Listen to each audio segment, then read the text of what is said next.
dad got killed in front of him over a piece of land in Mexico. And so my father was actually put in a boarding school for music in the area of Morelia.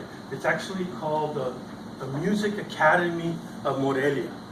And so you could go to Morelia and you could literally find my dad's name and picture in that university. It's pretty cool. And so he learned to be a pianist, and by age 14 he was a concert pianist. So he was a Beethoven of his own thing back then. And so he learned to not only play piano, to do those huge gigantic organs, he learned to teach choirs.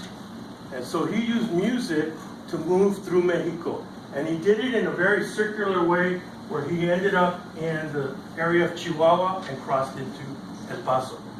And that's how he met my mom. My mom grew up in El Paso, and her mom had my grandfather on that side had owned a market, and so they were okay off, but they were in a very poor area called Segundo Barrio in El Paso. And so my grandma would help the priest with different things, and one of the things that she helped with was to create music for the families that were in that area.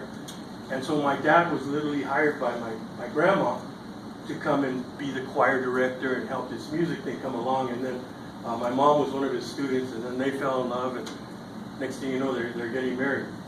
So that's how they hooked up.